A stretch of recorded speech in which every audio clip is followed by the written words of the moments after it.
नमस्कार प्रेक्षक हो, सह्याद्री वाहिनीच्या आरोग्य संपदा या कार्यक्रमामध्ये मी डॉक्टर प्रतिभा माने तुमचे मनापासून स्वागत करते। प्रेक्षक हो, व्यक्ती तितक्या प्रकृती असे एखाद्याचे गुण सांगताना किंवा एखाद्याचा स्वभाव सांगताना आपण सहज जाता जाता बोलून जातो। माझी प्रकृती बरोबर नाहीये किंवा माझे स्वास्थ्य ठीक नाहीये असंही आपण बऱ्याच वेळेला सांगत असतो। तर प्रकृती म्हणजे नक्की काय आहे? तर प्रेक्षक हो, प्रकृती म्हणजे एखाद्याचा मूळ असलेला स्वभाव किंवा त्याचे निसर्गतः असलेले गुण असं आपण त्याची ओळख सांगू शकतो। आयुर्वेदशास्त्राच्या दृष्टीने, चिकित्सेच्या दृष्टीने प्रकृतीचे खूप महत्त्व आहे। इनफॅक्ट प्रकृतीचा आधार घेऊनच किंवा प्रकृतीनुसारच आयुर्वेदशास्त्रानुसार चिकित्सा केली जाते, इतके प्रकृतीचे महत्त्व आहे। आणि त्यामुळेच आयुष मंत्रालयाने 26 नोव्हेंबरपासून प्रकृती परीक्षण अभियान हा देशामधला एक खूप चांगली मोहीम हातामध्ये घेतलेली आहे। देशातील लोकांमध्ये आरोग्याबद्दल जागरूकता निर्माण करणे, तसेच आयुर्वेदाबद्दल जागरूकता निर्माण करणे, आयुर्वेदाबद्दल प्रकृतीबद्दल लोकांना जास्तीत जास्त माहिती देणे, त्यासाठी हा उपक्रम देशामध्ये घेतलेला आहे। प्रेक्षक हो, आजचा आपला विषय आहे देशाचे प्रकृती परीक्षण अभियान आरोग्य जागरूकता मोहीम। विषय पुन्हा एकदा सांगते, देशाचे प्रकृती परीक्षण अभियान आरोग्य जागरूकता मोहीम। आणि या विषयावर मार्गदर्शन करण्यासाठी आज आपल्या स्टुडिओमध्ये आपल्या सोबत आहेत आर.ए. पोद्दार वरळी मुंबई या कॉलेजच्या महाविद्यालयाच्या अधिष्ठाता आणि रुग्णालयाच्या अधिष्ठाता डॉक्टर संपदा संत मॅम। नमस्कार मॅम। नमस्कार मॅम। सह्याद्री चॅनलच्या आरोग्य संपदा कार्यक्रमामध्ये तुमचं मनापासून स्वागत आहे मॅम। थँक्यू। प्रेक्षक हो, मॅमला तुम्ही ओळखतच आहात, पण परत एकदा मॅमचा मी परिचय करून देते। मॅम ह्या पोद्दार आयुर्वेद महाविद्यालय आणि रुग्णालय याच्या अधिष्ठाता आहेत। मॅमनी शासकीय आयुर्वेद रुग्णालय नांदेड येथून BAMS म्हणजेच आयुर्वेदाची डिग्री आणि MD ही डिग्री घेतलेली आहे। तसेच पोद्दार आयुर्वेद कॉलेजमधून मॅमनी PhD केलेला आहे। मॅम आपण मूल्य शिक्षण आणि अध्यात्म या विषयात BA ही केलेला आहे। मॅमचे 50 पेक्षा अधिक शोध निबंध राष्ट्रीय व आंतरराष्ट्रीय स्तरावरती प्रसिद्ध झालेले आहेत। ताणतणाव व्यवस्थापन म्हणजे स्ट्रेस मॅनेजमेंट या विषयामध्ये मॅमनी विशेष प्रावीण्य मिळवलेले आहे आणि ध्यान व धारणा या विषयावर मॅमचे प्रशिक्षणही होत असते। प्रेक्षक हो, 50हून अधिक आरोग्य शिबिरांचे मॅमनी आयोजन केलेले आहेत। PhD आणि MD या दोन्ही डिग्रीच्या मॅम गेल्या 20 वर्षापासून सर्टिफाईड गाईड आहेत। 2023 साली मॅमना सर्वोत्कृष्ट वैद्य पुरस्काराने गौरवण्यात आलेला आहे। 2023 साली best of India world Ayush expo या पुरस्काराने सन्मानित करण्यात आलेला आहे। दीर्घायू सर्वोत्कृष्ट शोध निबंध तसेच राष्ट्रीय परिषदेत मॅमनी प्रकाशित केलेल्या शोध निबंधांना सन्मानित करण्यात आलेला आहे। चला तर मग प्रेक्षक हो, सुरू करूया आजच्या कार्यक्रमाला। आणि आजचा आपला विषय आहे देशाचे प्रकृती परीक्षण अभियान आरोग्य जागरूकता मोहीम। आणि या विषयावर आपल्याला मार्गदर्शन करत आहेत पोद्दार आयुर्वेद महाविद्यालय आणि रुग्णालय याच्या अधिष्ठाता डॉक्टर संपदा संत मॅम। मॅम तुमचं पुन्हा एकदा स्वागत आहे आजच्या कार्यक्रमामध्ये। मॅम आता ही जी मोहीम खूप चांगल्या प्रकारे आपल्याला आयुष मंत्रालयाकडून सुरुवात केलेली आहे, आपल्याला त्याच्याबद्दल माहीत आहे, पण बऱ्याचशा लोकांना अजून माहीत नाही की हे अभियान काय आहे किंवा याच्यातून नक्की आपल्याला काय व्यक्त करायचं आहे किंवा काय लोकांपर्यंत पोहोचवायचं आहे। तर नक्की प्रकृती परीक्षण किंवा हे जे अभियान आहे हे कशासाठी आहे किंवा कधीपासून सुरू केलेलं आहे?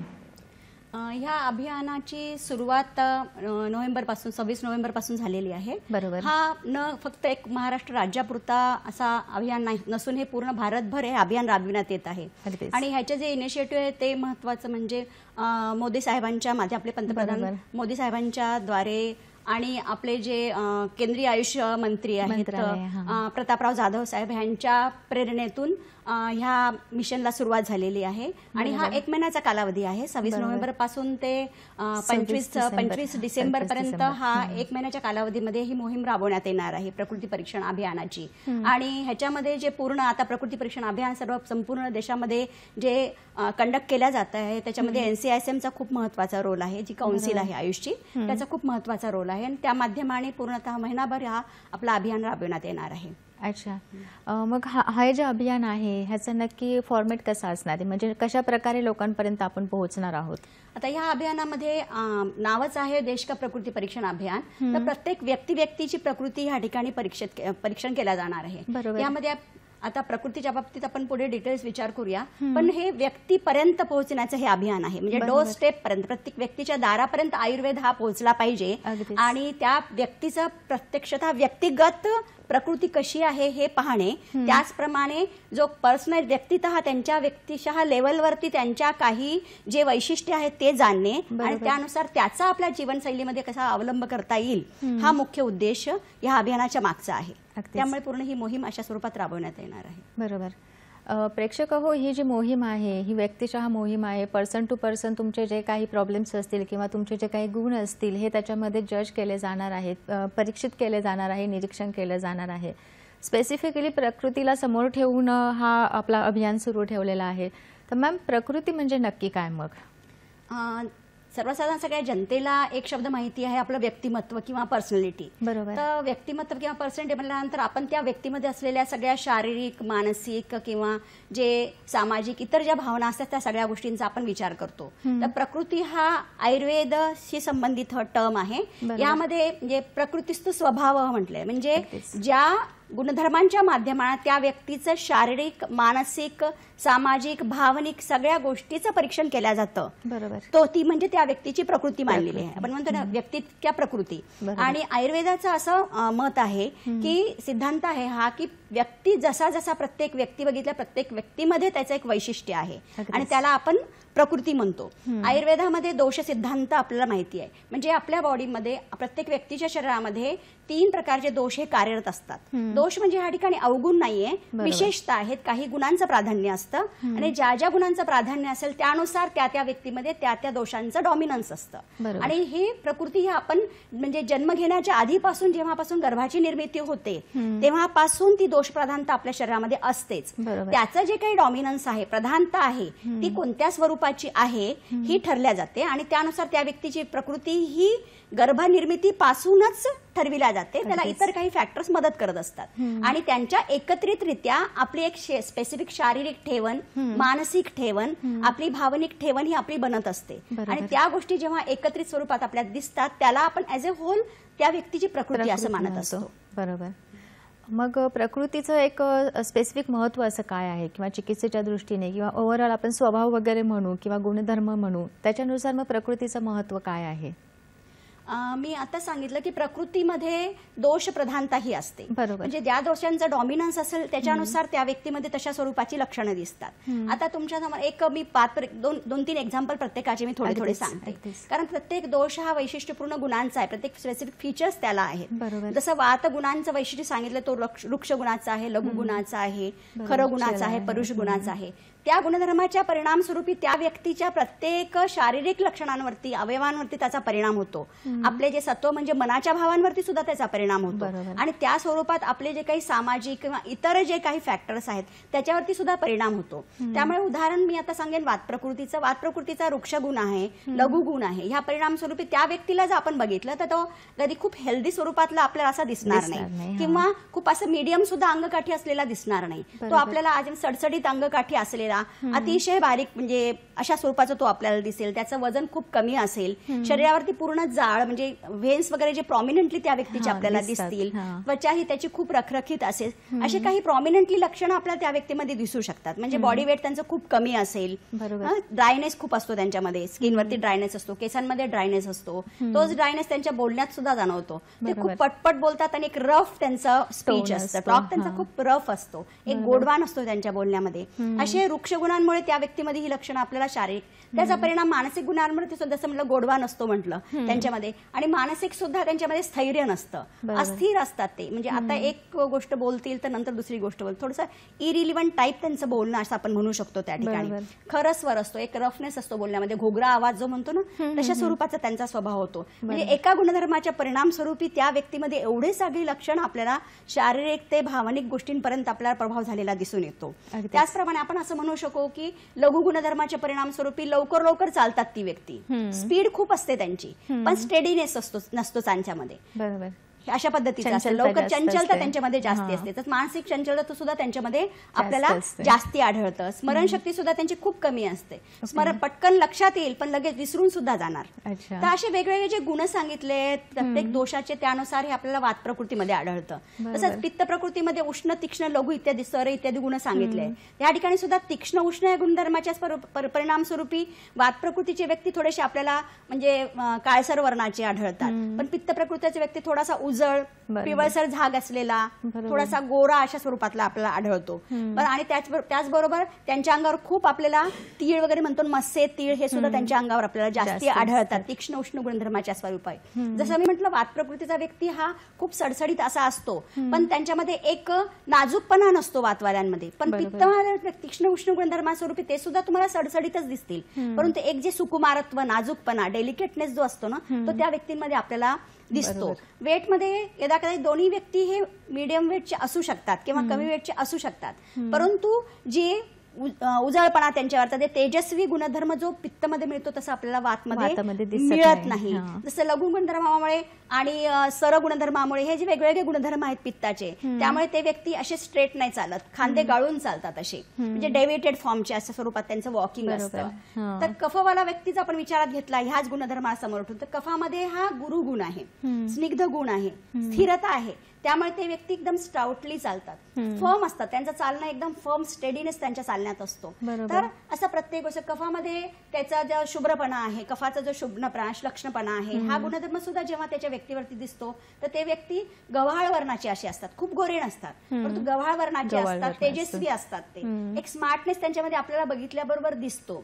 शरीरयष्टी ह्यांची ही सुद्धा शरीरयष्टी एकदम छान असते, म्हणजे वेल बिल्ट ही लोक असतात, त्यांचे मसल सुद्धा वेल बिल्ट असतात. म्हणजे एकंदरीत तिघांच्या स्ट्रक्चर मध्ये जर आपण बघितलं तर शारीरिक ठेवण ही सडपातळ स्वरूपाची, मध्यम स्वरूपाची आणि अतिशय उपचित स्वरूपाची, स्थिर स्वरूपाची आपल्याला तीन व्यक्तीमध्ये दिसू शकते. स्वभावामध्ये सुद्धा वेगवेगळे गुणधर्म आपल्याला दिसतात. वातामध्ये चंचलपणा आहे, पित्तामध्ये ज्ञान घेण्याची क्षमता जास्ती आहे तीक्ष्ण गुणधर्मामुळे, त्यामुळे ती व्यक्ती थोडेसे नॉलेजफुल असतात, विसराळू तेवढे नसतात. आणि कफवाले हे स्थिर स्वरूपातले असल्या कारणाने त्यांच्यामध्ये आपल्याला ज्ञान सुद्धा ते व्यवस्थित घेतील आणि मेंटेन सुद्धा ठेवतील. तशी शरीरयष्टी सुद्धा त्यांची तशीच असते. म्हणजे असे प्रत्येक जे वेगवेगळ्या गुणधर्मांचा परिणाम आपल्याला सगळ्या त्या व्यक्तीच्या शरीरावरती झालेला दिसतो आणि त्यानुसार पूर्ण त्याची एक वैशिष्ट्यपूर्ण शारीरिक ठेवण, मानसिक ठेवण त्यांची बनते.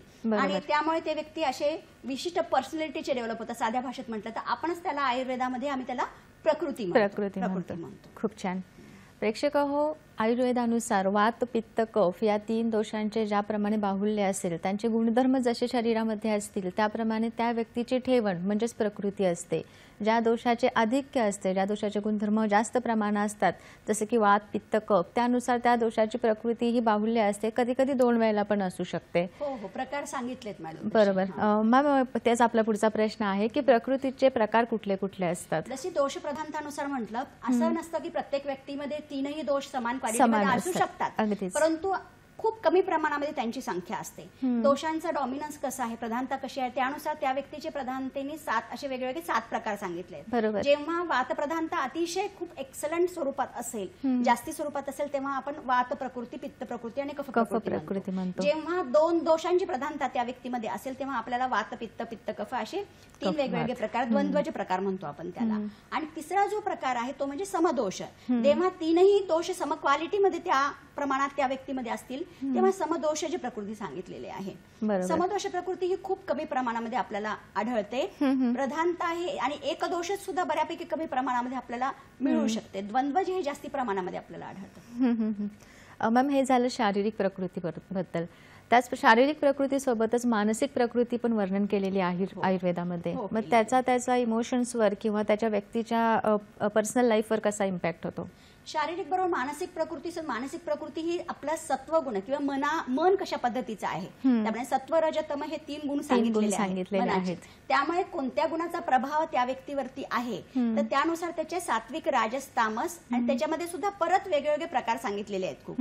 आता आपण हे जे देश प्रकृती अभियान आपण जे राबवतोय आता, तर त्याच्या अंतर्गत आपल्याला मानसिक प्रकृतीच्या खूप डेप्थ मध्ये आपण गेलेलो नाहीये. तर देश प्रकृतीमध्ये दोष प्रकृतीला प्रधानता देऊन ह्या गोष्टी या ठिकाणी परीक्षण केल्या जाणार आहेत. तरी पण आपल्याला आयुर्वेदामध्ये असं सांगितलेलं आहे की दोषांचा प्रभाव दोषांच्या गुणांचा प्रभाव हा आपल्या मनावरती सुद्धा पडत असतो आणि त्याच्या परिणाम स्वरूपी ज्या प्रकारची दोष प्रधानता असेल त्यानुसार त्या व्यक्तीच्या मनावरती सुद्धा तशा प्रकारचा प्रभाव पडतो आणि काही मानसिक सुद्धा वैशिष्ट्य वेगळे पण आपल्याला त्या व्यक्तींमध्ये आढळून येतं. निश्चितच. प्रेक्षक हो, वात, पित्त, कफ यानुसार प्रकृतीचे वर्गीकरण केले जाते. त्याचप्रमाणे सत्व, रज, तम या 3 गुणांनुसार प्रकृती, मानस प्रकृती ही आपली वर्णन केलेली असते. तर मॅम, आपला आहार विहार किंवा आपले जे दैनंदिन ऋतुचर्या, दिनचर्या आहे याचा प्रकृतीवर कसा परिणाम होतो आणि त्याची लक्षणे कशा स्वरूपाची असतात? प्रकृतीच्या लक्षणांच्या बाबतीमध्ये तर आपण थोडंसं बारकाव्यात जाऊया आणि त्यानुसार आपण विचार केला तर निश्चितच. तर वात प्रकृतीची जशी आकृती म्हटलं मी तुम्हाला, तर वात प्रकृतीची व्यक्ती बारीक अंगकाठीचे, त्याचप्रमाणे म्हणजे न आवडणारी असतात. त्यामुळे सगळ्यात म्हणजे निकृष्ट प्रतीची वात प्रकृती मानलेली आहे. त्याचप्रमाणे त्या व्यक्तींचं वजन कमी असणे, हाताबाहेरून शिरांचं जाळं असणं, टेंडन्स वगैरे सुद्धा त्या व्यक्तीचे असे दिसतात खूप सडपातळ असल्या कारणाने. त्यांच्या केसांना जर आपण बघितलं, त्यांचे केस आणि जे काही दाढी मिशी वगैरेचे केस असतील ते सुद्धा वाढ कमी असते, खूप कमी प्रमाणामध्ये असते, वृक्ष स्वरूपातले असतात ते. त्याचप्रमाणे वाणी जी बडबड करण्याची खूप असंबद्ध बडबड ते जास्ती करतात, खूप लवकर ती व्यक्ती बोलतात. त्यांच्या बोलण्यामध्ये सुद्धा थोडा घोगरेपणा असतो, रफ त्यांचं बोलणं असतं. त्याचप्रमाणे आपण हालचाली, मुवमेंट सुद्धा त्यांचे असे अस्थिर स्वरूपाचे हालचाली असतात. बसल्या बसल्या पाय हलवतील, शोल्डर्स हलवतील, हातपाय हलवतील, असे मुवमेंट्स त्यांचे आपल्याला दिसतील. ह्याच्यावरून आपण आयडेंटिफाय करू शकतो. झोप त्यांची कमी असते, अंथरुणावर पडल्याबरोबर लगेच त्यांना झोप येत नाही आणि त्यांची डीप स्लीप नसते, मधून मधून त्यांना अशी जाग येते. जसं शारीरिक लक्षणे दिसतात तशीच मानसिक लक्षणामध्ये विशेषतः कोणत्याही व्यक्तीला ते पटकन आपल्या भावना अशी लगेच व्यक्त करून टाकतात, इन्स्टंट अशा स्वरूपातले व्यक्त करतात. पटकन रागवणं, पटकन दुःख व्यक्त करणं, पटकन नैराश्य येणं, अशी स्वरूपाची लक्षणं यांच्यामध्ये तात्काळ जी स्वरूपाची असते त्यांच्यामध्ये आढळतात. त्यांच्यामध्ये अनिश्चयपणा, फर्म नाही राहत, ते प्रामाणिक नाही राहत. त्यामुळे आयुर्वेदामध्ये वेगवेगळ्या प्राण्यांशी या वात प्रकृतीच्या लक्षणांची तुलना केलेली आहे, त्याला अनुकत्व म्हणलेला आहे. म्हणजे तो प्राणी आपल्याला जर आठवला आणि ती व्यक्ती समोर असेल की आपल्याला लगेच लक्षात येतं की या व्यक्तीची प्रकृती ही असू शकेल. आपण म्हणजे थोडंसं आपण ठरवू शकतो ह्याच्यावरून. हे वात प्रकृतीच्या बाबतीत आपण म्हणू शकतो. त्याचप्रमाणे पित्त प्रकृतीच्या व्यक्तीमध्ये थोडंसं शार्पनेस, जसं तुम्हाला म्हटलं, तर ही व्यक्ती जसं सुकुमार आणि नाजूक असतात, त्यांना उष्णता सहन होत नाही, कारण तीक्ष्ण उष्ण गुण त्यांच्यामध्ये आहे. तर आपण आयडेंटिफाय करू शकतो, मला उन्हाळा सहन होत नाहीये, मे बी प्रॉमिनंटली माझ्यामध्ये पित्त गुण असू शकेल. किंवा अतिशय उष्ण वातावरण त्यांना सहन होत नाही, वातवाल्यांना थंड वातावरण नाही सहन होत, पित्तवाल्यांना उष्ण वातावरण सहन नाही होत, अतिशय गरम मसालेदार पदार्थ ते नाही खाऊ शकत, त्यांना चक्कर येऊ शकते उन्हात गेल्यानंतर, आणि अतिशय डेलिकेट असतात ही व्यक्ती. त्याचप्रमाणे त्यांची इतरांच्या त्वचेच्या तुलनामध्ये त्यांच्या त्वचा ही त्यांची सुकुमार असते, नाजूक असते, रिंकल्स लवकर येतात, केस लवकर गळतात, त्यांचे टक्कल लवकर पडतं, त्या व्यक्तींना लवकर केस पांढरे होतात पित्तप्रधानतेनुसार. आणि त्यामुळे मानसिक लक्षणांचा विचार हे लवकर रागवणारी असतात, लवकर इरिटेट होणारी व्यक्ती असतात, राग त्यांना जास्ती असतो. आणि वेगवेगळे जे पित्तज व्याधी सांगितलेले, आजार सांगितलेले, ह्या व्यक्तींना लवकर होतात पित्तप्रधानता असेल तर. आणि वात व्यक्तींमध्ये वातज व्याधी जास्ती होतात, त्याबाबत आपण चर्चा करूच यापुढे. त्यामुळे कफ प्रकृतीच्या लक्षणामध्ये विशेषतः त्या व्यक्तीची नख, केस, त्वचा ही स्निग्ध गुणधर्म असल्यामुळे एक शायनिंग त्यांच्या त्वचेवरती असतं, स्निग्धता त्यांच्या त्वचेवरती, केसही त्याच्या स्वरूपाचे स्निग्ध असतात त्यांचे, आणि केसही त्यांचे असे भरीव दाट अशा स्वरूपाचे असतात. बऱ्याच व्यक्तींमध्ये कर्ली केस, दाट आणि कर्ली केस असतील तर तो कफ प्रकृतीचा असू शकतो. आणि त्यांचं व्यक्तिमत्व असेल एक आकर्षक आणि प्रभावी स्वरूपाचं असतं, बघितल्याबरोबर इतरांच्या तुलनेमध्ये हे जास्ती अट्रॅक्टिव्ह ठरतात हे कफ प्रकृती व्यक्ती. ह्याचप्रमाणे ह्यांचे दातांचं जरी वैशिष्ट्य बघितलं, प्रत्येक व्यक्तींच्या दातांचं सुद्धा वैशिष्ट्य, वातवाल्यांचे दात हे थोडेसे अनइवन टाईपचे, थोडेसे काळसर झाग असलेले अशा स्वरूपाचे असतात, आणि मागे पुढे असे असतात हे व्यक्तींचे दात, वेडेवाकडे म्हणतो आपण त्याला. पित्तामध्ये थोडीशी पिवळसर झाक असते त्यांच्या ह्याच्यावरती, दातांवरती, कधी कधी थोडेसे पांढरं पिवळसर अशा स्वरूपाचे असतात. पण कफवाल्यांची मात्र दात हे अतिशय शुभ्र, जसं काही एकदम कोणतं छान पेस्ट वापरून त्यांनी दात घासलेले आहेत का, अशा प्रकारचे त्यांचे म्हणजे दात आपल्याला आढळतात. म्हणजे प्रत्येक अवयवामध्ये आपल्याला त्या तिच्या त्या प्रकृती प्रधानतेचा प्रभाव झालेला दिसतो. बरोबर. आणि जर स्वभावावरतीच आपण गेलो तर त्यांचा आवाज जर आपण विचार केला तर असे डीप गंभीर म्हणतो ना इको साऊंड त्यांचा असतो. जसा शार्प साऊंड लगेच आपल्याला इंटेन्सली जाणवतो, पण कफ प्रकृतीच्या व्यक्तींचा आवाज हा अतिशय डीप साऊंड असतो, गंभीर साऊंड असतो त्यांचा. त्यामुळे त्या व्यक्तींचं बोलणं ऐकावं सुद्धा वाटतं आपल्याला. म्हणजे असे त्या व्यक्तींच्या ह्याच्यावरती प्रभाव पडतो. त्यांचे स्वभाव सुद्धा खूप शांत असतात ही व्यक्ती. आणि त्याचप्रमाणे दानी गुणधर्माचे असतात, दानधर्म करणारे असतात, खूप गंभीरतेने त्या गोष्टीचा विचार करून काम करणारे असतात. चंचलता कफामध्ये बिलकुल नसते. असा वेगवेगळा प्रभाव आपल्याला त्या व्यक्तीच्या दोष प्रधानतेनुसार त्यांच्या सगळ्या गुणधर्मांवरती आपल्याला अवयव झालेला दिसतो आणि त्याच्या स्वरूपाची लक्षणं आपल्याला आढळतात. बरोबर. मग हे झालं मॅम आपली शरीराची आतून असलेली किंवा मूळतः नैसर्गिक असलेली प्रकृती म्हणजे त्या शरीराचे गुणधर्म. मग ह्या गुणधर्मांवरती आहार विहाराचा किंवा ऋतुचर्येचा किंवा बाहेरच्या वातावरणाचा काही परिणाम होत असतो का? निश्चितच होत असतो. कारण जे काही ऋतू आयुर्वेदामध्ये सांगितलेले आहेत त्या ऋतूंचा जर आपण विचार केला तर त्यामध्ये प्रधानतेने 6 ऋतू मानलेले आहेत आयुर्वेदाने. जसं शिशिर ऋतू, वसंत ऋतू, ग्रीष्म, वर्षा, शरद आणि हेमंत. जसं आता आपण ह्या ऋतूंचा आणि आता आजूबाजूला असलेल्या वातावरणाचा आपण जर विचार केला तर थोडंसं आता डिस्टर्ब झालेले आहेत. म्हणजे आपण जानेवारी फेब्रुवारी मध्ये म्हणजे शिशिर ऋतू असं मानू नाही शकत, कारण थोडंसं वातावरण बदललं आहे. तर आपण असं ठरवू शकतो की जेव्हा वातावरणामध्ये अशा स्वरूपाचा बदल आपल्याला मिळतोय तेव्हा आपण समजायचं की हा ऋतू सुरू झालेला आहे. म्हणजे 12 महिन्याचा 12 कालावधी तर चेंज नाही होणार ना, पण तो प्रभाव बघून आपण ठरवू शकतो की ऋतू हा ह्या स्वरूपाचा असेल. त्यामुळे त्या ऋतूमध्ये आयुर्वेदाने एक वैशिष्ट्यपूर्ण डॉमिनन्स मानलेलं आहे दोषांचं. दोषांचा म्हणजे क्षय प्रकोप आणि प्रशम मानलेला आहे त्या ऋतूनुसार. त्याचा जर आपण विचार केला तर त्या व्यक्तीमध्ये सुद्धा त्या ऋतूनुसार तशाच अशा स्वरूपाची लक्षणं आपल्याला आढळून आलेली दिसतात. जसं उदाहरणार्थ मी सांगेन की वात प्रकृतीमध्ये आता आपण बघितलं की वृक्ष, लघु हे चल हे गुण आहेत. आणि आपण जर ऋतूंचा विचार केला तर त्यामध्ये स्पेसिफिकली जो काही हिवाळा जो आहे, हिवाळ्याचा कालावधी जो आहे त्या हिवाळ्याच्या कालावधी आपण मध्ये बघतो की वात प्रकृतीच्या व्यक्तींना ओठ फाटलेले दिसणे, त्वचा ही वृक्ष पडणे, अधिक ते व्यक्ती बारीक होतात. म्हणजे हे वैशिष्ट्यपूर्ण ऋतूच्या बदलाच्या परिणाम स्वरूपी त्यांच्यामध्ये शरीराचे परिणाम झालेले दिसतात. जसं हिवाळा सुरू झाला किंवा स्पेसिफिकली पावसाळ्याच्या पिरियडमध्ये आपण विचार केला तर कफ प्रकृतीच्या व्यक्तींमध्ये आपल्याला खोकला सर्दी हा जास्ती मिळतो. वात प्रकृतीच्या व्यक्तींमध्ये वर्षा ऋतूमध्ये संचय असतो वाताचा, त्यामुळे त्या व्यक्तींमध्ये गुडघेदुखीचा त्रास जास्त होतो, सांधेदुखीचा त्रास त्या ठिकाणी त्या व्यक्तींना होतो. असे किंवा उन्हाळ्यामध्ये आपण म्हणू त्या ऋतूच्या प्रभावाच्या परिणाम स्वरूपी ते दोषांचा संचय होत असतो, प्रकोप होत असतो आणि प्रशम होत असतो वेगवेगळ्या ऋतूंमध्ये. त्यामुळे त्या ऋतू बदलानुसार सुद्धा त्या व्यक्तीमध्ये तशा स्वरूपाच्या व्याधी, जसं आपण पित्त प्रकृतीच्या व्यक्तींमध्ये तोंड येणे किंवा जळजळ होणे अशा स्वरूपाची, शरदामध्ये आपण विरेचन करतो आयुर्वेदात सांगितलेलं आहे, कारण शरद ऋतूमध्ये पित्त प्रकोप आहे आणि त्यामुळे त्या ऋतूमध्ये जो संचय झालेला दोष आहे तो बाहेर काढणं अपेक्षित आहे. तर त्या व्यक्तीमध्ये सुद्धा तशा स्वरूपाची पित्तजन्य व्याधी आपल्याला त्या ठिकाणी दिसतात. इथे दोष प्रधानता प्रकृतीमध्ये आहे आणि ऋतूमध्ये सुद्धा तशा प्रकारची दोष प्रधानता ही नॅचरली होत असते आणि त्याच्या परिणाम स्वरूपी त्या व्यक्तीमध्ये त्या प्रभावामुळे त्या व्याधी जास्ती प्रमाणामध्ये होत असलेल्या आपल्याला दिसतात लक्षणांच्या स्वरूपामध्ये. आपण त्याला व्याधी नाही म्हणता येणार, पूर्णतः त्याला तसं स्वरूप घेतलेलं नसतं, पण प्रायमरी लेवलला त्यामध्ये काही लक्षणं असे दिसायला लागतात. आणि ह्या अभियानाचा उद्देश हाच आहे की जर आपल्याला आपली प्रकृती जर समजली तर हे काही जे चेंजेस होत असलेले दिसतात त्यानुसार आपण आपली थोडीशी लाईफस्टाईल मॉडिफाय करू आणि त्या प्रकारचा आहार विहार ज्या काही आपल्याला रिकमेंडेशन सांगितले जातील ह्या अभियानाच्या माध्यमाने ते जर आपण काळजी घेतली तर निश्चितच मी म्हणेन की 60-70% आपल्याला तसे व्याधी होणारच नाही या लाईफस्टाईल मॉडिफिकेशनमुळे. त्यामुळे ह्या गोष्टींची काळजी आपण घेणं गरजेचंच आहे. बरोबर. आणि आपलं हे जे एम आहे आरोग्य जागरूकता मोहीम ते आपलं बरोबर त्या दृष्टीने साध्य होईल, कारण की आपण रोगापासूनच लोकांना निराकरण करत आहोत, अगोदरच अलर्ट करत आहोत. अगदीच. मॅम पुढचा प्रश्न आहे की प्रकृती परीक्षण हे महत्वाचे का आहे? मी आता तुम्हाला पहिल्यांदा सांगितलं की दोषानुसार 3 प्रधानता आहे, बरोबर, आणि त्यानुसार त्या व्यक्तीचं शारीरिक ठेवण बनते, मानसिक ठेवण बनते, त्याचं इतर भावनिक जे काही संतुलन आहे जे समाजाला उपयोगी, जसं म्हणजे इतर सामाजिक गोष्टीमध्ये आपले रिलेशन्स असतात आणि त्याचा सुद्धा प्रभाव या गोष्टींवरून पडत असतो. समजा ह्या सगळ्या गोष्टी जर आपल्याला समजल्या तर निश्चितच पूर्ण त्याची कुंडली समजली ना. त्यामुळे प्रकृती परीक्षण हे काय पत्रिका जशी आपण जन्मपत्रिका पाहतो, तुम्ही म्हणाल जन्मपत्रिकेबरोबर ही प्रकृती सुद्धा पाहणं गरजेचं आहे. त्यामुळे पूर्णतः त्याची आरोग्य कुंडलीच आपल्याला लक्षात येते आणि ती आरोग्य कुंडली समोर आल्यामुळे त्याचं तो दैनंदिन आयुष्य जे जगतोय ते आयुष्य सुद्धा तो अतिशय सुरळीत रीतीने जगेल आणि त्यानुसार त्याच्या सगळ्या गोष्टी तो प्लॅन सुद्धा करेल. जसं मी तुम्हाला आता सांगितलं की आहाराच्या बाबतीत आपण विचार जर केला, प्रकृती परीक्षणाच्या महत्वामध्ये आपण पहिल्यांदा आपण घेऊया की शारीरिक ठेवण मानसिक ठेवण तर समजतेच आहे, पण आपण कोणत्या प्रिफरन्सनी आपण आहार कोणत्या रसाचा घेतला पाहिजे.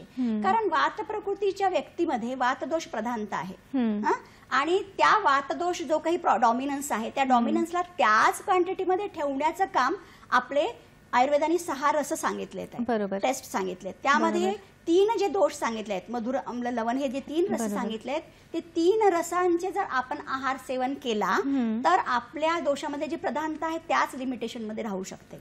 आणि आपण जर ते दोष टाळले आणि त्याच्या विरुद्ध जर आहार विहार घेण्याचा इतर दोषांची प्रधानता आपल्या जेवणामध्ये जर असेल तर ऑटोमॅटिकली त्या दोषांची प्रधानता नॉर्मल लेवलपेक्षा वरती होते, जास्ती होते. म्हणून म्हणलं आयुर्वेदामध्ये सांगितलं की दोष प्रकोप जेव्हा होईल, दोषांची वृद्धी होईल, दोषांची वृद्धी झाली की डिसीज व्याधी हा आपल्याला होणारच होणार. त्यामुळे तशा स्वरूपाचा आहार आपण काय घ्यावा ते आपल्याला समजते. त्यामुळे प्रकृती परीक्षणाचं महत्व आहे. त्याचप्रमाणे विहाराचं म्हटलं तर जसं वात प्रकृतीचे व्यक्ती खूप सडसडीत भांड्याचे त्याचे शरीराचे आहेत, बांध्याचे आहेतच आहे, त्याचप्रमाणे त्यांच्यामध्ये चंचलता खूप आहे. त्यामुळे व्यक्तीने विशिष्ट प्रमाणात चंचलता ठेवणं गरजेचं आहे. खूपच त्यांनी भ्रमण करायला लागला, खूप एक्झर्ट व्हायला लागला तर त्याचं बल कमी असतं आधी, त्यामुळे तो खूप लगेच थकायला लागेल, शारीरिक शक्ती त्याची कमी होईल, मानसिक शक्ती त्याची कमी होईल, त्याला विविध वातव्याधी त्याला सुरू होतील. तसेच मानसिक स्थितीचा जरी विचार केला आपण तर वातवृद्धीजन्य आहार विहार घेतल्याने त्याचा मानसिक असंतुलन सुद्धा त्या ठिकाणी होऊ शकतं वात प्रकोपामुळे.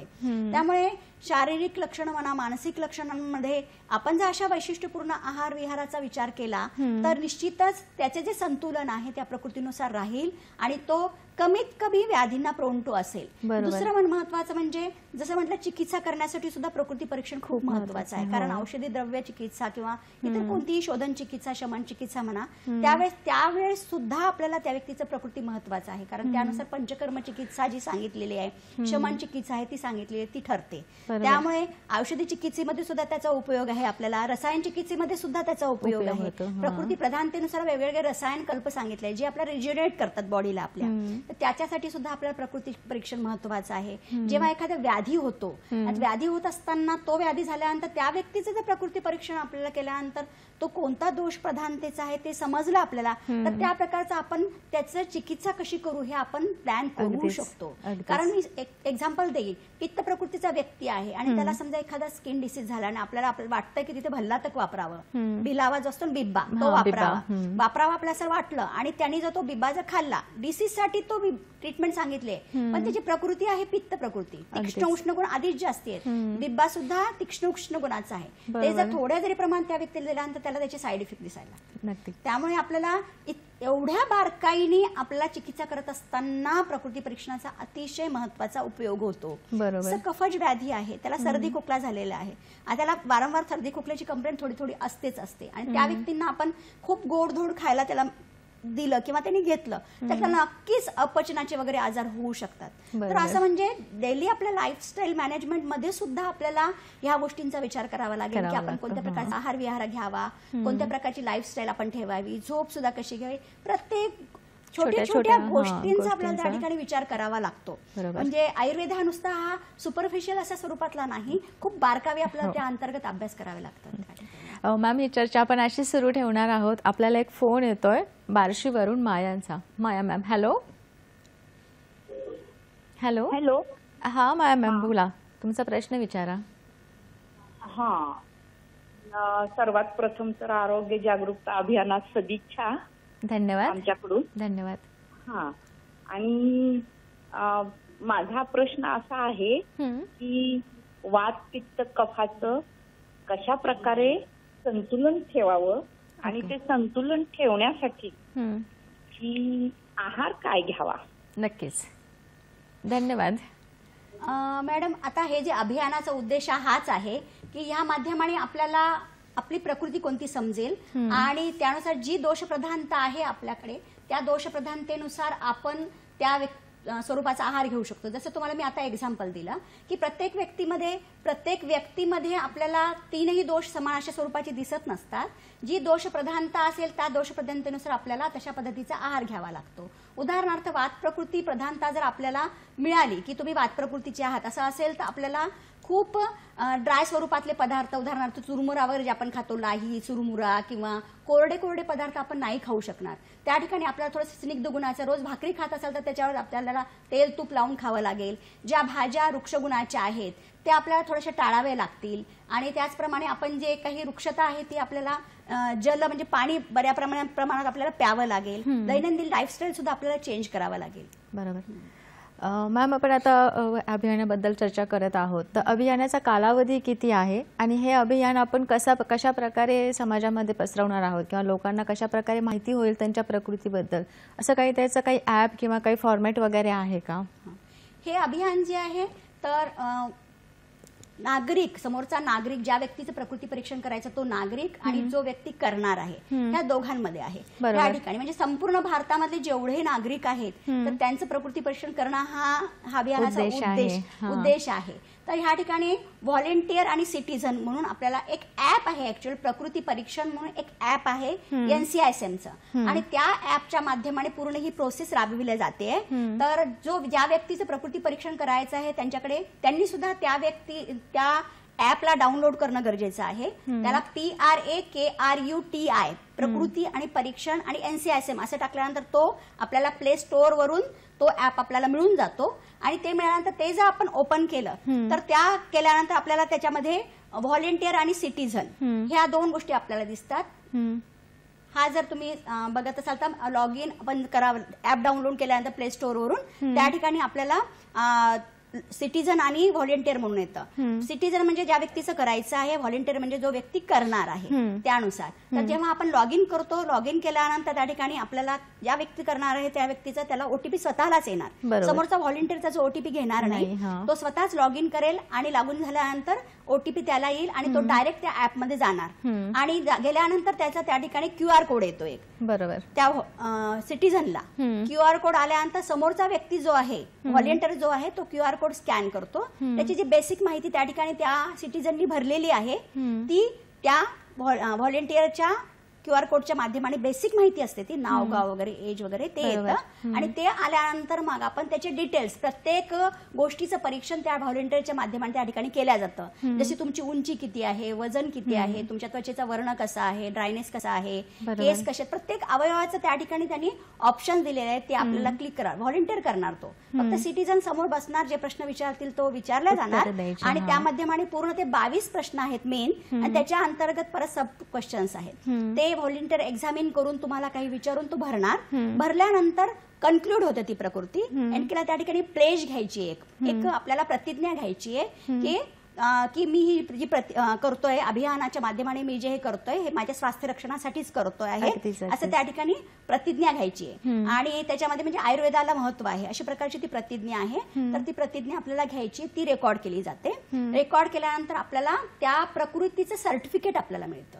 ऑनलाईन सर्टिफिकेट येतं, त्याच्यामध्ये तुमचं नाव आणि त्या ठिकाणी तुमचं कोणत्या प्रकारची प्रकृती आहे ते येतं. आणि मग नंतर ते आल्यानंतर तो जो मोबाईलवर आलेला सर्टिफिकेट आपण घेऊन परत आपण त्या व्हॉलेंटियरचा फोटो घेतो. व्हॉलेंटियरच्या माध्यमाने ते फोटो घेतला जातो आणि घेतल्यानंतर तो आपण अपलोड करतो. अपलोड केल्यानंतर तुमची ही प्रोसेस कंप्लीट होते व्हॉलेंटियरच्या माध्यमाने. आणि जेव्हा हे अपलोड करून प्रोसेस कंप्लीट झाल्यानंतर आपल्याला नोटिफिकेशन्स येतात. नोटिफिकेशन मध्ये तुमची प्रकृती ही आहे आणि त्यानुसार तुम्ही कोणत्या गोष्टी रिकमेंड केल्या पाहिजे. जसं आपण परीक्षण करत असताना आपण त्याच्या शारीरिक गोष्टींची माहिती पाहिली, मानसिक गोष्टींची माहिती पाहिली, त्याची झोप कशी आहे, लाईफस्टाईल कसं, सगळं आपल्याला मिळालं.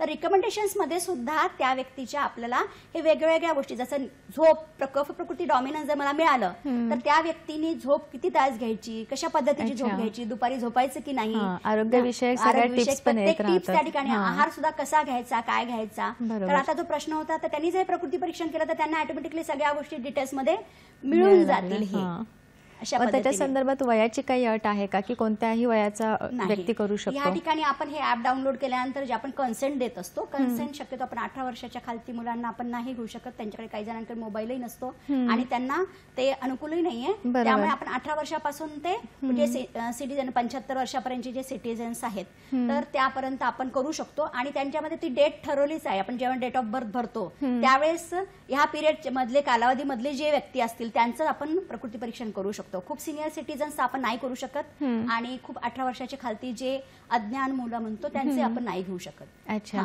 त्याच्यामध्ये तेवढाच डाटा घेतला जातो. बरोबर. प्रेक्षक हो, 18 वर्षाच्या वरील व्यक्तीची प्रकृती ही आपण ॲपद्वारे खूप चांगल्या प्रकारे जाणून घेऊ शकतो. प्रकृती परीक्षण ॲप अशा नावाने जर तुम्ही टाकलं ॲप ॲप्लिकेशन्समध्ये तर तिथे ते ॲप तुम्हाला डाउनलोड करायचं आहे. स्वयंसेवक तुम्हाला त्या संदर्भात सगळ्या प्रकारची माहिती देतील. डाउनलोड केल्यानंतर लॉग इन करून OTP टाकायचा आहे. OTP टाकल्यानंतर तिची पूर्ण QR कोड स्कॅन करायचा आहे आणि त्यानंतर प्रश्नोत्तरांचा जो सेशन आहे तो सुरू होईल आणि त्यानंतर तुमचे सगळे उत्तरं म्हणजे तुमच्या कोणत्या आवडीनिवडी आहेत, तुमची उंची कशी आहे, तुमचा वर्ण कसा आहे, तुमची भूक कशी आहे किंवा ज्या दैनंदिन जीवनातल्या ज्या प्रोसेसेस असतात जसे की टॉयलेटला जाणं, लघवी कशी होते किंवा बाकीच्या ज्या गोष्टी आहेत त्या सगळ्यांवरून तुमची प्रकृती ठरत असते. ह्या सगळ्या खऱ्या यासाठी खरी माहिती पुरवणं खूप महत्त्वाचं आहे. जर तुम्हाला ऑथेंटिक प्रकृती जाणून घ्यायची असेल तर तुमची माहिती ही खरी असणं गरजेचं आहे. तेव्हा तुमच्याकडे जे व्हॉलेंटियर्स येतील त्यांना तुमची खरी माहिती द्या आणि जे काही प्रश्न विचारले जातील त्याची व्यवस्थित उत्तरं देऊन तुमची प्रकृती तुम्ही जाणून घेऊ शकता. मॅम, पुढचा प्रश्न असा आहे की टार्गेट वगैरे असं काही आहे का किंवा कशा प्रकारे आपण प्लॅन करत आहोत प्रकृती परीक्षण ॲप? संपूर्ण भारत देशामध्ये हे अभियान सुरू आहे. त्यामुळे आयुष मंत्रालयाच्या माध्यमाने, मिनिस्ट्री ऑफ आयुष आणि NCISMच्या माध्यमाने जे काही टार्गेट ठरवलं गेलेलं आहे आणि जे महाराष्ट्राचे समन्वयक आहेत त्यांच्या माध्यमाने जे काही टार्गेट दिलेलं आहे ते जवळपास म्हणजे संपूर्ण देशभरामध्ये 5 करोड लोकसंख्येचं हे टार्गेट ठेवलेलं आहे आणि महाराष्ट्रासाठी 1 करोड ठेवलेलं आहे. इनिशियल फेजमध्ये आता म्हणजे 1 महिन्याभरामध्ये एवढं टार्गेट आहे आणि महाराष्ट्रामध्ये 1 करोड टार्गेट पूर्ण झालं पाहिजे असं टार्गेट ठेवलेलं आहे. त्या अनुषंगाने सगळे म्हणजे महाविद्यालय, रुग्णालय आणि फक्त महाविद्यालय, रुग्णालय नाही इतर सुद्धा जे व्हॉलेंटियर्सच्या माध्यमाने काम करतायत ते म्हणजे मेडिकल ऑफिसर्स आहेत, जे काही जनरल प्रॅक्टिशनर आहेत ते सुद्धा ह्यामध्ये आहेत, स्टुडंट्स आहेत आणि रुग्णालय आणि महाविद्यालयाचे टीचर्स आहेत, डॉक्टर्स आहेत, UG डॉक्टर्स, PG डॉक्टर्स सगळे ह्यामध्ये उतरलेले आहेत. त्यामुळे एवढ्या मोठ्या स्वरूपातला जरी टार्गेट असेल तरीही ते पूर्ण करायला मदत होते. हे फक्त सरकारी रुग्णालय आहेत की प्रायव्हेट रुग्णालयामध्ये पण आपण करू शकतो? संपूर्ण देशभर प्रायव्हेट, खाजगी जे काही प्रॅक्टिशनर आहेत, खाजगी रुग्णालय आहेत, प्रत्येक व्यक्तीपर्यंत हे अभियान पोहोचवण्यात आलेलं आहे. त्यामुळे कोणता प्रायव्हेट प्रॅक्टिशनर असो, just UG first year clear झालेला जरी स्टुडंट असेल, कारण फर्स्ट इयर मध्ये प्रकृती परीक्षण शिकवलं जातं, त्यामुळे सेकंड इयर पासूनचा स्टुडंट ते पूर्ण खाजगी प्रॅक्टिशनर पर्यंत सगळे रुग्णालय, महाविद्यालय, प्रत्येक वैद्यकीय व्यवसाय करणारा, वैद्यकीय ज्ञान असलेला जो कॅन्डिडेट त्याच्यामध्ये आपण असं म्हणू शकतो की ज्याच्यामध्ये टीचर्स जे आहेत, teachers, student, teachers, medical practitioner आणि प्रॅक्टिशनर्स हे 4 जणांच्या माध्यमाने ॲज अ व्हॉलेंटियर म्हणून हे अभियान हे राबवलं जात आहे आता सध्या. बरोबर. प्रेक्षक हो, प्रकृती परीक्षणाबद्दल आपण अजून माहिती जाणून घेणारच आहोत. इथे वेळ झालेली आहे एका छोट्याशा विश्रांतीची. कुठेही जाऊ नका, पाहत राहा आपला आवडता कार्यक्रम आरोग्य संपदा.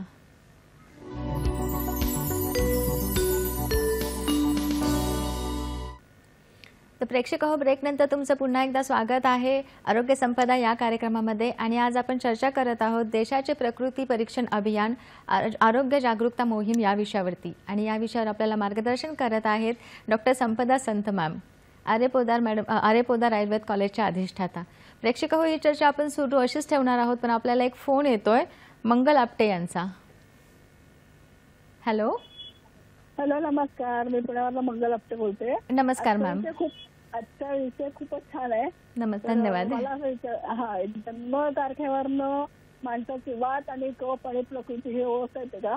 दुसरी गोष्ट म्हणजे एखादा माणूस बारीक असेल तर तुम्ही केवढं बारीक आहात, तुम्ही जाड का नाही, तर म्हणजे मग तुमची तब्येत सुधारायला पाहिजे, मग तुम्ही काहीतरी करायला पाहिजे. मग ज्याची अंगकाठी बारीक असते तो बारीकच असणार, ज्याची जाड आहे तो जाडच असणार. तर त्यांनी व्यायाम, नाश्ता किंवा 4 वेळा आहार घ्यावा का वयोमानानुसार ते पण सांगा. आणि एखाद्याला वात आणि वाफ येतो की नाही त्यासाठी काय करावं? नक्कीच. धन्यवाद मॅम. मॅम त्यांचा प्रश्न आहे की जन्मतारखेनुसार आपण निश्चित करू शकतो का?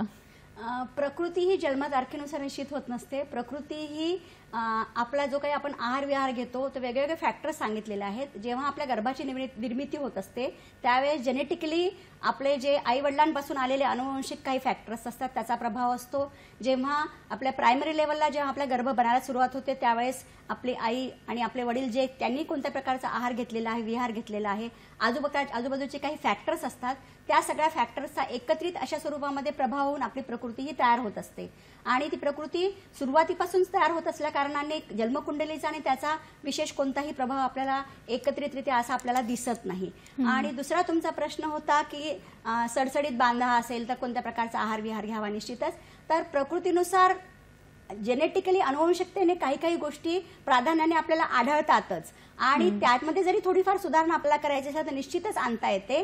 त्यासाठी ह्या अभियानाचा तो तुम्हाला अतिशय निश्चित उपयोग होईल. या माध्यमाने तुम्हाला तुमची प्रकृती समजेल आणि प्रकृती समजल्यानंतर त्याच्यामध्ये तुमची जी दोषप्रधानता असं समजूया की वात दोष प्रधानता दिसते तर तुमची जी काही लाईफस्टाईल आहे दिवसभराची, तुमची झोप घेण्याची पद्धत, जेवण करण्याची पद्धत, कोणते पदार्थ खाताय त्याची पद्धत, त्या सगळ्या गोष्टी तुम्हाला सांगितल्या जातील व्हॉलेंटिअरच्या माध्यमाने सुद्धा आणि या ॲपच्याद्वारे तुम्हाला रेकमेंडेशन सुद्धा येतील. आणि त्या गोष्टीचं जर तुम्ही निश्चितच पालन केलं न की फक्त आहाराचं परंतु झोप कशी घ्यावी, आपली मानसिक संतुलन आपण कसं ठरावा योगाच्या माध्यमाने, विशिष्ट रसायन द्रव्याच्या माध्यमाने, दैनंदिन आपल्या लाईफस्टाईलच्या माध्यमाने, तर ह्या सगळ्या गोष्टीचा जर आपण एकत्रित विचार केला तर निश्चितच त्या सडसडीत बांध्याची व्यक्ती थोडीफार का होईना आपल्याला व्यवस्थित झालेली दिसेल.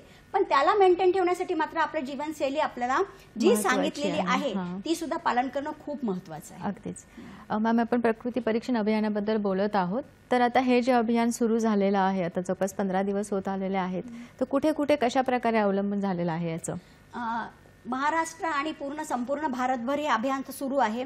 न की फक्त शासकीय महाविद्यालय किंवा रुग्णालय आयुषचे तर संपूर्ण शासकीय, निमशासकीय आणि जे प्रायव्हेट खासगी महाविद्यालय प्रत्येक महाविद्यालयाचा रुग्णालयाचा यामध्ये समावेश आहे. त्याचप्रमाणे मी सांगितल्याप्रमाणे की खासगी प्रॅक्टिशनर जे आहेत म्हणजे प्रत्येक वैद्यकीय व्यवसाय करणारा व्यक्ती तो ह्या अभियानामध्ये अंतर्भूत आहे करण्यासाठी ॲज अ व्हॉलेंटियर म्हणून. त्याचप्रमाणे जे विद्यार्थी आहेत जे UG फर्स्ट इयर पास आहेत ते प्रत्येक व्यक्ती सुद्धा ॲज अ व्हॉलेंटियर म्हणून काम करू शकतो. त्याचप्रमाणे जे काही आरोग्य विभाग आहेत त्या आरोग्य विभागामध्ये सुद्धा काम करणारे व्यक्ती, जे सार्वजनिक आरोग्य विभागामध्ये जे मेडिकल ऑफिसर्स म्हणून त्या ठिकाणी काम करणारे व्यक्ती ते सुद्धा ह्याच्यामध्ये अभियानामध्ये अंतर्भूत आहेत. म्हणजे ज्या ज्या ठिकाणी आरोग्य आलंय त्या ठिकाणी प्रत्येक घटक ह्यामध्ये समाविष्ट आहे. म्हणजे स्टुडंट पासून ते मेडिकल ऑफिसर पर्यंत प्रत्येक टीचर जो वैद्यकीय क्षेत्रामध्ये शिकवतोय तो टीचर सुद्धा इन्व्हॉल्व आहे. म्हणजे प्रत्येक क्षेत्रातला व्यक्ती ह्या अभियानामध्ये ॲज अ व्हॉलेंटियर म्हणून इन्व्हॉल्व आहे. त्याचप्रमाणे तो स्वतः सुद्धा स्वतःचा ॲज अ सिटीजन म्हणून प्रकृती परीक्षण करून घेतोय आणि बाहेरच्या प्रत्येक व्यक्तीचं फक्त वयोमर्यादा लक्षात घेतल्यानंतर त्या व्यक्ती ह्याच्यामध्ये ॲज अ सिटीजन म्हणून आपलं प्रकृती परीक्षण करू शकतात. म्हणजे कोणताच विभाग या ठिकाणी म्हणजे राहिलेला नाही, शिल्लक राहिलेला नाहीये ज्यामध्ये ह्या प्रकारचं अभियान हे राबवलं नाही जात आहे. बरोबर. मग आता हे झालं आपल्या बाजूने पण आपले जे लोक आहेत त्यांच्याकडे कोणत्या कोणत्या गोष्टी असणं गरजेचं आहे? ज्यावेळेला घरामध्ये व्हॉलेंटियर्स येतात तेव्हा त्यांनी कोणत्या गोष्टींची काळजी घ्यायला पाहिजे जसं फोन आहे, इंटरनेट वगैरे अशा प्रकारच्या गोष्टी? आता हे कसं आपल्या ऑनलाईन पद्धतीने आपण हे करतोय त्यामुळे त्या ठिकाणी वैशिष्ट्यपूर्ण ॲप आपल्याला डाउनलोड करून घ्यावा लागणार आहे. प्रकृती परीक्षण NCISMचा ॲप तो अतिशय सुरक्षित ॲप आहे तो. नाहीतर लोक म्हणजे आजकाल जेव्हा आम्ही सुरुवातीला 2-3 दिवस काम केल्यानंतर पहिल्यांदा प्रश्न असतो OTP येतोय किंवा तुम्ही QR कोड स्कॅन करता तर आपल्याला काहीच काळजी करण्याची अतिशय उच्च स्तरावरती जी समिती आहे आपली त्या ठिकाणी सुरक्षा संपूर्ण सिक्युरिटीची काळजी घेऊन शासनाच्या स्तरावरती अतिशय सुरक्षित अशा स्वरूपाचे ॲप ते आहे आणि त्या ॲपचा आपण या ठिकाणी ह्या अभियानांतर्गत वापर केला जातो आहे. म्हणजे ह्याबाबत आमची चर्चा सुद्धा खूप झाली सुरुवातीला. तर त्यामुळे कोणी या अभियानाच्या अंतर्गत आपली काही माहिती सांगण्यासाठी ॲप डाउनलोड करण्यासाठी बिलकुल काळजी करू नये. निश्चिंतपणे हे ॲप आपण डाउनलोड करू शकता आणि जे व्हॉलेंटियर असेल तर कोणताही व्हॉलेंटियर हा असाच बाहेरचा एखादा व्यक्ती आला वैद्यकीय क्षेत्राशी संबंधित नसलेला असा नाहीये. त्यामुळे ते व्यक्ती आल्यानंतर त्यांचा ID पहा, तुम्ही पाहिजे आधी कोणत्या कुठून आलेला काय ID वगैरे पहा, त्याची थोडीशी चौकशी करा. कारण प्रत्येक व्यक्तीला कंपल्सरी केलेलं आहे. ॲप्रन स्टेथो घालून आला तरी ID पाहून तुम्ही त्याची थोडीशी तपासणी करून घ्या आणि निश्चिंत प्रामाणिकपणाने तुम्ही त्या व्यक्तीला व्हॉलेंटियर घरापर्यंत सुद्धा जातायत. वेगवेगळ्या महाविद्यालयामध्ये जसं आता मी पोद्दार महाविद्यालयाची अधिष्ठाता असल्या कारणाने आम्ही मंत्रालय सुद्धा सोडलेलं नाही. मंत्रालय पूर्ण त्या ठिकाणी आमचे जेडीचे ऑफिसेस, म्हाडा, कमिशनर ऑफिस, पूर्ण मंत्रालयातले वेगवेगळे सेक्शन्स, वेगवेगळे शाळा, महाविद्यालय, शाळामध्ये ज्या ठिकाणी टीचर्स फॅकल्टीज असतील त्यांचं आम्ही घेतोय. महाविद्यालयामध्ये जे 18 वर्षाचे वरचे जे विद्यार्थी त्यांचं घेतोय, तिथल्या फॅकल्टीचं घेतोय. म्हणजे आणि वेगवेगळ्या अंगणवाड्या, वेगवेगळ्या सोसायटी आम्ही टार्गेट दिलं. प्रत्येक जो फॅकल्टी असेल त्या फॅकल्टीने आपल्या सोसायटीत सगळ्यांचं करायचं. असं प्रत्येक छोट्या छोट्या म्हणजे खालच्या स्तरापर्यंतच्या नागरिकांपर्यंत आम्ही पोहोचण्याचा या ठिकाणी प्रयत्न करतोय. त्यानुसार चांगला रिस्पॉन्स सुद्धा लोकांकडून मिळतोय. काही व्यक्ती थोडंसं हे करतात, पण जेव्हा त्यांना आम्ही कन्व्हिन्स करतो, समजावून सांगतोय, त्यावेळेस निश्चितच खूप पॉझिटिव्हली ते रिस्पॉन्स देत आहेत. आणि संपूर्ण भारतभर अतिशय सुंदररित्या हे अभियान आता राबवलं जात आहे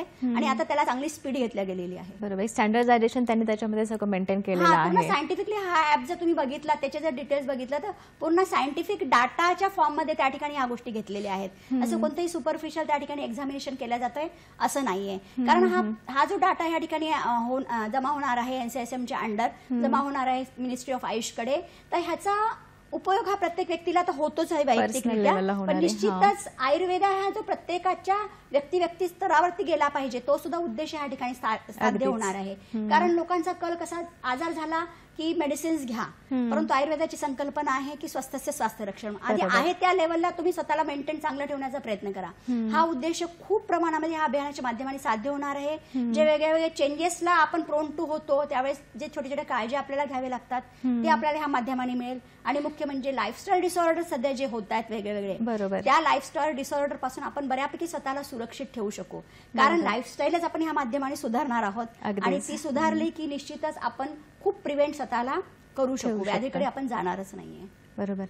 प्रेक्षक हो, ॲपबद्दल मॅमने खूप छान माहिती सांगितली आहे. तुमच्या घरापर्यंत व्हॉलंटियर्स येऊ शकतात किंवा तुम्ही जेव्हा कुठल्याही आरोग्य संस्थांमध्ये जाल चेकिंगसाठी किंवा रुटीन चेकअपसाठी किंवा कुठल्याही ट्रीटमेंटसाठी, त्यावेळेला जरी तुम्हाला कोणी व्हॉलंटियर्सनी विचारलं की प्रकृती परीक्षणाचं ॲप्स करायचं आहे का, तर एकदा ID चेक करून तुम्ही तुमची स्वतःची माहिती बिंदास देऊ शकता. खूप सुरक्षित ॲप आहे, आम्ही सगळ्यांनी केलेलं आहे, तर तुम्हीही चांगल्या पद्धतीने ते करू शकता आणि स्वतःच्या आरोग्याबद्दल जागरूक राहू शकता. आणि भविष्यामध्ये होणारे जे आजार आहेत ते होऊ नये म्हणूनच आयुर्वेदानुसार त्याची काळजी घेऊन तुम्ही चिकित्साही करू शकता. मॅम, तुम्ही जाता जाता लोकांना काय संदेश द्याल तुम्ही आता? आज तुमच्या सगळ्यांसमोर येण्याचा उद्देश हाच आहे की हा अभियान जनमानसांपर्यंत आपल्याला पोहोचायचं आहे. जनमानसांपर्यंत पोहोचल्यामुळे आयुषला आता खूप छान दिवस आले आहेत. निश्चितच त्याच्यामध्ये आयुर्वेद चिकित्सा पद्धतीला खूप चांगला रिस्पॉन्स मिळतोय. तर ह्या अभियानाच्या माध्यमाने व्यक्तिशः आपली प्रकृती आपल्याला समजेल आणि पुढे म्हणजे मी म्हणेन की हे प्रकृती परीक्षण करणं म्हणजे एक आरोग्याची गुरुकिल्ली आपल्याला मिळते. त्यामुळे सगळ्यांना मी या माध्यमाने आपल्याला नम्र निवेदन करते की प्रत्येक व्यक्तीने आपलं प्रकृती परीक्षण करून घ्या आणि त्यामध्ये येणारे जे रिकमेंडेशन्स आहेत, जे काही तुम्हाला मार्गदर्शन मिळणार आहे, त्याला जर आपण फॉलो केलं तर निश्चितच जे काही आयुर्वेदाचा उद्देश आहे, आपला स्वतःचा स्वार्थही त्याच्यात असणार, स्वतःचं स्वास्थ्य रक्षण आणि काही व्याधी होणार असतील तर त्यापासून स्वतःचं प्रोटेक्शन करणं, तो सुद्धा भाग आपण प्रत्येक व्यक्तीला प्राप्त होईल. आणि जे डायबिटीसकडे आणि हायपरटेन्शनकडे भारत चाललेला आहे किंवा इतर व्याधींमध्ये खूप प्रोन टू होतोय भारत, त्या गोष्टींपासून सुद्धा आपण स्वतःला प्रिव्हेंट करू शकू आणि एक स्वस्थ हेल्दी सिटीझन म्हणून आपण ह्या ठिकाणी भारतामध्ये निश्चितच चांगल्या पद्धतीने आपण जगू शकू. बरोबर. मॅम, आयुर्वेदानुसार जसं की वात पित्त कफानुसार आपण जे दोष बघितले आहेत त्याच्यानुसार अजूनही लोकांना बऱ्यापैकी कन्फ्युजन वगैरे असतं, तर त्याच्यानुसार थोडंसं एक डिस्क्रिप्टिव्ह सांगाल का मॅम? म्हणजे वाताचे आजार कुठले असतात, पित्ताचे कसे असतात, म्हणजे त्यांनी जसं सांगितलं आणि त्याच्यानुसार एक थोडक्यात चिकित्सा, पंचकर्म कोणता करू शकतो किंवा त्याच्यावरती शमन चिकित्सा किंवा औषधोपचार कुठले करू शकतो? आता औषधोपचार आपल्याला प्रत्यक्षात डायरेक्ट वाताचे हे आजार म्हणजे हे औषधोपचार आपल्याला सांगता येत नाही, कारण खूप विविध स्वरूपाचे आजार सांगितलेले आहेत. वातदोषाचे जास्ती आजार सांगितलेले आहेत, पित्ताचे मध्यम प्रमाणात सांगितलेले आहेत आणि कफाचे थोडे कमी प्रमाणात सांगितले आहेत. कारण कफदोष हा आपल्याला थोडा सपोर्टिव्ह ठरतो बॉडी फंक्शनसाठी आपल्या. तर त्यामुळे वाताचे आजार जेव्हा आपल्याला जाणवतं, जेव्हा आपण डॉक्टरांकडे जाऊ, हे प्रकृती परीक्षण तर करून हे तर बेसिक आपल्याला नीड आहेच ह्याची, त्या माध्यमाने आपण जेव्हा एखाद्या आयुर्वेदिक आपण वैद्याकडे जाऊ आपली चिकित्सा करण्यासाठी, तर जे आपल्या प्राधान्याने आपल्या अष्टविध परीक्षा वगैरे केली जाते आणि त्या माध्यमाने आपल्याला असं दिसतंय की वातप्रधान व्याधी दिसतोय. वातप्रधान व्याधीमध्ये स्पेसिफिक तुम्ही ऐकलं असेल की जॉईंट पेन वगैरे होणे किंवा आपले अंगकाठी वजन न वाढणे, कृश असणे किंवा अंगकाठी चांगली न होणे, अशा प्रकारची लक्षणे दिसतात. किंवा अस्थिरता असणे, बिहेवियरल अस्थिरता असणे, वेगवेगळ्या व्याधी सांगितल्या आहेत. त्या व्याधींनुसार ती चिकित्सा ठरत असते. शक्यतो वातव्याधी जर असेल प्रधानतेने तर पंचकर्मामध्ये बस्ती चिकित्सा सांगितलेली आहे. पंचकर्माचं कसं असतं की दोष प्रधानता जी असेल त्यानुसार ही चिकित्सा पद्धती ठरत असते. कफव्याधी जर दिसत असेल तर त्यामध्ये प्राधान्याने आपल्याला पंचकर्माचा जर आपण विचार केला तर वमनाचा विचार केला जातो. पित्त असेल तर त्या ठिकाणी शक्यतो तोंड येणे, पित्ताचे विकार, तापमान, शरीराचं तापमान अधिक वाढणे किंवा तोंड येणे, खूप नाजूकपणा आपल्या अंगामध्ये येणे, पाचनजन्य विकार जे आहेत ते होणे, हातपायांची आग होणे, हे वेगवेगळे छोटे छोटे लक्षण स्वरूपी सुद्धा छोटे छोटे व्याधी आपल्यामध्ये होऊ शकतात. आणि त्यामध्ये प्रधानतेने विरेचन पंचकर्म सांगितलंय. पण असं नाहीये की एक लक्षण दिसलं म्हणजे लगेच विरेचन घ्या. त्याच्यामध्ये प्रायमरी काही शमन चिकित्सा सुद्धा सांगितलेली आहे प्रकृतीनुसार, दोष प्रधानतेनुसार. त्या ठिकाणी तशा स्वरूपात चिकित्सा दिली तर थोडाफार प्रमाणात असलेला आजार लगेच कमी होऊन जातो. पण खूप क्रॉनिक डिसीज असेल तर त्या ठिकाणी आपण त्यांना पंचकर्म चिकित्सा सजेस्ट करतो. आणि आपण हेल्दी राहावं म्हणून सुद्धा पंचकर्म चिकित्सा सांगितलेली आहे. ज्यांच्यामध्ये वातप्रधानता आहे, वात प्रकृती आहे, त्या व्यक्तींनी बस्ती सुद्धा घेऊ शकतो. त्या ऋतूमध्ये दोष प्रधानता जी असते त्या कालावधी, वर्षा ऋतूमध्ये बस्ती घ्यायला सांगितलेलं आहे, शरद ऋतूमध्ये विरेचन घ्यायला सांगितलंय. प्रधानता असेल त्या अनुसार आपण त्या प्रकारच्या पंचकर्म चिकित्सा जर केली आणि थोडीफार लक्षणं दिसली आणि आपण जर समन चिकित्सा केली तर निश्चितच आपल्याला कोणत्याही प्रकारचा आधार आपल्याला वर्षभर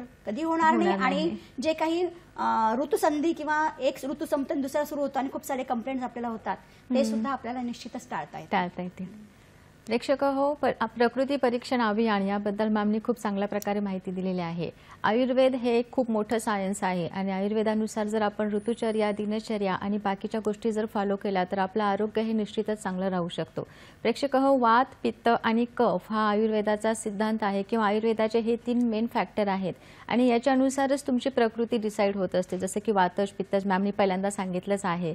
तर त्यानुसार तुमचे गुणधर्म, तुमचा स्वभाव किंवा तुमचे मानसिक गुण याच्यानुसार तुमची प्रकृती ही निश्चित केली जाणार आहे. त्यामुळे तुमच्या घरी जे व्हॉलंटियर्स येतील त्यांना तुमची जी माहिती आहे ती खूप चांगल्या प्रकारे खरी सांगा. अगदी सकाळी उठल्यापासून रात्री झोपेपर्यंत तुमच्यामध्ये होणारे चेंजेस, तुम्हाला असणाऱ्या सवयी किंवा तुमचे असणारे आजार, तुमची लक्षणं हे सगळं त्यांना व्यवस्थित सांगा. त्याच्यानुसार तुमची प्रकृती फायनलाइज केली जाईल आणि त्यानुसार भविष्यामध्ये वात, पित्त, कफ हा जो आयुर्वेदाचा सिद्धांत आहे त्याच्यानुसार होणारे आजार हे तुम्ही टाळू शकता आणि त्यानुसार तुम्ही चिकित्साही करू शकता. त्यामुळे प्रकृती परीक्षणाचा जो अभियान सुरू केलेला आहे गव्हर्नमेंटला त्याला आपण खूप चांगल्या पद्धतीने पुढे नेऊ शकतो. आयुष महाविद्यालयामध्ये हा अभियान म्हणजे तुमच्या जवळपास जिथे आयुर्वेद महाविद्यालय असेल, रुग्णालय असेल किंवा खाजगी प्रॅक्टिशनर असतील आयुष डिपार्टमेंटचे, कोणाकडेही तुम्ही हे जाऊ शकता. प्रत्येक व्यक्तीकडे तुम्हाला ह्याची उपलब्ध होऊन जाईल, उपलब्ध होतील निश्चितच. बरोबर. प्रेक्षक मॅमने आपल्याला खूप चांगल्या पद्धतीने सांगितलेलं आहे. मॅम तुम्ही इथे आलात आणि आम्हाला प्रकृती परीक्षण अभियानाबद्दल खूप चांगल्या पद्धतीने माहिती दिलीत. त्याबद्दल सह्याद्री वाहिनीच्या वतीने आणि प्रेक्षकांच्या वतीने मी तुमचे आभार मानते. धन्यवाद. प्रेक्षक हो, आरोग्य संपदा हा आरोग्यविषय प्रोग्राम आहे. या प्रोग्राममध्ये आपण वेगवेगळ्या विषयांवरती वेगवेगळ्या तज्ज्ञांसोबत प्रत्येक भागामध्ये बोलत असतो. आज आपण प्रकृती परीक्षणाबद्दल माहिती घेतलेलीच आहे. तेव्हा पुढच्या भागामध्ये एका नवीन तज्ज्ञांसोबत भेटूया. तोपर्यंत आनंदी राहा, स्वस्थ राहा आणि या अभियानाचा फायदा करून घ्या. धन्यवाद.